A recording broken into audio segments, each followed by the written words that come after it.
তো নমস্কার বন্ধুরা, তোমাদের সঙ্গে পটলের একটি নিরামিষ রেসিপি শেয়ার করব। এটি তৈরির জন্য একটি মিক্সিং জারে টমেটো, কাঁচা লঙ্কা, আদা, জিরে গুঁড়ো এবং ধনে গুঁড়ো দিয়ে সামান্য পরিমাণ জল দিয়ে পেস্ট বানিয়ে নিতে হবে। তারপর একটি কড়াই গরম করে তাতে সরষের তেল গরম করে তাতে দিয়ে দিতে হবে কেটে রাখা পটলটিকে লবণ এবং হলুদ দিয়ে খুব ভালো করে লাল লাল করে ভালো করে ভাজতে হবে। পটল একটু টান টান করে ভাজলেই ভালো হয়। তারপরে সেই তেলের মধ্যে আলু দিয়ে আলুটিকেও লবণ হলুদ দিয়ে ভালো করে লাল লাল করে ভেজে তুলে নিতে হবে। আলুটিকে অবশ্যই কিছুক্ষণ সময় ধরে ধৈর্য ধরে ভাজতে হবে যাতে ভালো করে সেদ্ধ হয়।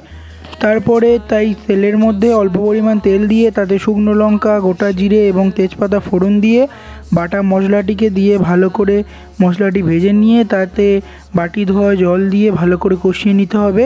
তারপর মশলা হিসেবে দিতে হবে লবণ, হলুদ গুঁড়ো এবং কাশ্মীরি লঙ্কার গুঁড়ো এবং চিনি দিয়ে ভালো করে কষিয়ে তাতে ভেজে রাখা আলু এবং পটলটিকে দিয়ে কষিয়ে নেওয়ার পরে ভালো করে নাড়িয়ে চাড়িয়ে পরিমাণ মতো জল দিয়ে নেড়ে চেড়ে তারপরে তাতে দিয়ে দিতে হবে চেরা করা কাঁচা লঙ্কা এবং ওপর থেকে সামান্য গরম মশলা ছড়িয়ে দিয়ে ঢাকা দিয়ে দিতে হবে। ঢাকা খুলে দিয়ে নেড়ে চেড়ে আলু সিদ্ধ হয়ে গেলেই তৈরি আজকের আমাদের রেসিপি নিরামিষ পটল আলুর তরকারি। ভিডিওটি যদি আপনাদের ভালো লাগে তাহলে লাইক, কমেন্ট এবং সাবস্ক্রাইব করে আমাদের পাশে থাকবেন।